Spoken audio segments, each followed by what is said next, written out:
तो पीरियड के टाइम हम हनुमान जी की पूजा कर सकते हैं या नहीं, हनुमान चालीसा कर सकते हैं या नहीं, हनुमान जी बप्पा जी का फास्ट करने के लिए संकल्प ले सकते हैं कि नहीं। तो बहुत सारे डाउट्स हैं, सभी डाउट क्लियर करने के लिए इस वीडियो में बने रहिए। तो जय श्री राम दोस्तों, आप सभी लोग कैसे हैं? आई होप अच्छे होंगे और बप्पा जी की कृपा से एकदम बढ़िया और मस्त होंगे। तो बहुत सारी लेडीज़ें क्या करती हैं ना कि ये सोचती हैं कि नहीं हनुमान जी बप्पा जी, जैसे किसी ने अपना भाई माना है, बप्पा जी माना है, जो भी माना आपने, कि नहीं वो हमारी बात तो मानते ही हैं और हमेशा मेरी पुकार भी सुनते हैं, तो वो मुझसे भला क्यों नाराज़ होंगे।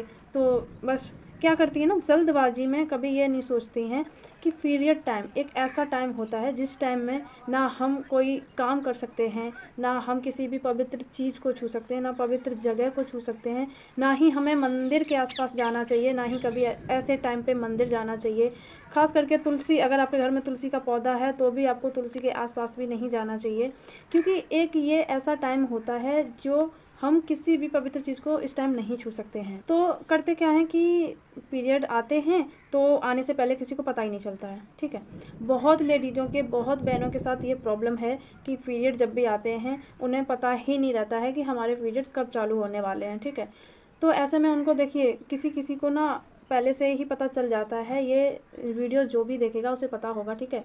किसी को पहले से पता चल जाता है पर किसी को नहीं पता चलता है। किसी के पता चलने की जो वजह होती है वो होती है कमर दर्द या पेट दर्द, इस वजह से आपको पता चलता है, ठीक है। पर कभी किसी किसी के साथ ऐसा नहीं होता है, उनको कुछ भी पता नहीं चलता, ठीक है। पर इस टाइम में आपको खास करके ध्यान क्या रखना है पूजा के लिए, खास करके आप हनुमान जी की पूजा करते हैं ना, तो आपको खास करके ध्यान रखना है। अगर आपको कुछ भी नहीं पता चलता है ना, तो बस आपको ये ध्यान रखना है कि पिछले मंथ आपकी डेट क्या थी और इस मंथ क्या होने वाली है। वो डेट आपके पास आ रही है तो आप पूजा करना पहले से ही बंद कर दीजिए, ठीक है ना। 1-2 दिन पहले ही आपको जब ये लगे कि हाँ मेरी यही डेट आने वाली है, जो आ रही है यही डेट है, तो आपको पूजा बंद कर देनी चाहिए। आपका ऐसा समय चल रहा है तो आप पूजा बिल्कुल भी ना करें, और जब भी पूजा करेंगे तो आप कब पूजा करेंगे, ठीक है। जब आपका ये ख़त्म हो जाता है तो आपको पहले दिन देखना है, ठीक है। किसी भी दिन बाल नहीं धुल लेने हैं कि आपने दिन नहीं देखा और कुछ भी नहीं, बस आपने बाल धुल लिए। खास करके आपको दिन का ध्यान रखना है। आपको जिस दिन आप फास्ट करते हैं, जिस दिन भी किसी की भी पूजा होती है, आप उस दिन ये बाल मत धुलिए, अपना सर, क्योंकि हमारी जो डेट होती है ना वो बंद होने के बाद हम संडे को या मंडे को भी बाल धुल सकते हैं, ठीक है। संडे मंडे को भी बाल धुल सकते हैं, शुक्रवार को भी धुल सकते हैं। पर खास करके आपको पता ही है कि बृहस्पति और बुधवार को बाल हम लोग नहीं धुलते हैं, ठीक है। वो भी उनका अलग अलग अपना कारण है, इस वजह से। तो मेन रीज़न जो है मैं आपको बताना चाह रही हूँ, मेन रीज़न जो है वो ये है, आपको सबसे पहले करना ये है कि 2-3 आपकी डेट जैसे मान लो आज बंद हो गई, उसके 3 दिन बाद ही आपको किसी की भी आप पूजा करते हैं, ठीक है। हनुमान जी बप्पा जी की हो चाहे किसी भी देवी देवता की हो, आप किसी की भी पूजा करते हैं तो आपको पूरा 3 दिन बाद ही पूजा करनी है।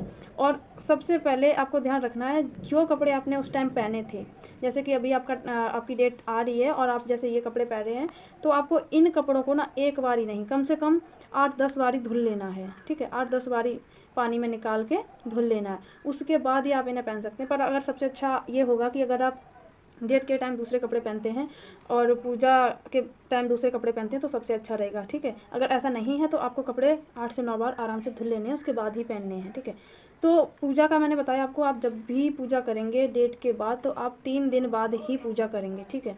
आप अपना सर धुल लेंगे सब कुछ, ठीक है, लेकिन फिर भी आप 3 दिन बाद ही पूजा करेंगे। 3 दिन आप डेली नहाएंगे, उसके बाद आप तीसरे दिन से पूजा करना स्टार्ट करेंगे। क्योंकि देखिए ऐसी मुझसे भी गलती हुई है, क्योंकि मैं क्या करती थी पहले कि जैसे मेरी डेट बंद हुई तो मैंने दूसरे दिन से जैसे बाल धुल लिए, संडे पड़ गया या कोई सा भी दिन जिस दिन मैं बाल धुल सकती हूँ, मैंने बाल धुल के और पूजा करना स्टार्ट कर दिया। मुझे नहीं पता था पहले, क्योंकि मुझे कुछ पता ही नहीं था कि 3 दिन, पूरा 3 दिन बाद ही हम पूजा कर सकते हैं। पर मैंने बाल धुले और पूजा कर ली, तो उससे हुआ क्या कि मेरे पापा जी नाराज़ हो गए और मुझे यही कि मैंने ऐसी क्या गलती कर दी जिससे ये नाराज़ हो गया, ऐसी क्या गलती कर दी। पर समझ भी नहीं आ रहा, पता भी नहीं चल रहा, क्योंकि वो वजह ही कुछ ऐसी थी। तो इसीलिए मैं आप लोगों को बता रही हूँ ताकि आप लोगों से भी ये गलती ना हो, और आप लोग ध्यान रखिए। आपका जब भी ऐसा टाइम आता है तो आप पूजा बिल्कुल भी ना करिए, बिल्कुल मंदिर के आसपास भी ना जाइए। हाँ, मुझे पता है कि अपने प्रभु से आप दूर नहीं रहना चाहते हैं, तो बस आपको इतना करना है, आप मन में प्रभु श्री राम जी का जाप करते रहिए। और हमारे हनुमान जी बप्पा जी को तो प्रभु श्री राम जी बहुत ही प्रिय हैं। उनका दिन, उनकी जो दिन की शुरुआत होती है प्रभु श्री राम जी से ही होती है। तो बस आपको यही करना है कि आपका जब भी, जितने दिन भी आपकी डेट चलती है, तो आपको सिर्फ़ और सिर्फ प्रभु श्री राम जी का नाम का जाप करते रहना है और हमारे प्रभु भी खुश बने रहेंगे और ऐसी कोई भी प्रॉब्लम नहीं आएगी जिससे वो आपसे नाराज़ हो जाए, ठीक है। हाँ, एक बात और आपको बताना चाहती हूँ कि अगर आपने संकल्प लिया है, आप संकल्प लेके फास्ट कर रहे थे और अगर बीच में आपकी डेट आ जाती है तो आपको क्या करना है, ठीक है। जब भी आपकी डेट आती है ना, उसी दिन से आपको वो व्रत वहीं से छोड़ने हैं। संकल्प वाले व्रत आपको वहीं से छोड़ने, पर जो आपके जितने भी दिन आपने 2 दिन 4 दिन 5 दिन जितने भी दिन कर लिए हैं ना, उतना दिन वो उधर रखना है, कंटिन्यू वो था, ठीक है। उसके बाद जब भी आपकी डेट ख़त्म होती है उसके बाद ही, जब 3 दिन बाद आप बाल धुल लेंगे अच्छे से, ठीक है, पवित्र होकर, फिर आपको फिर से कंटिन्यू कर देना है वहीं से। 5वां दिन था, 6वां दिन से आपको कंटिन्यू कर देना है। पर देखिए कैसे कि बीच में तो जो हमारे दिन निकल के, हम जब भी संकल्प लेते हैं, पापा जी को बोलते हैं कि पापा जी हम आपका संकल्प लेके इतने दिन का फास्ट करेंगे, ठीक है।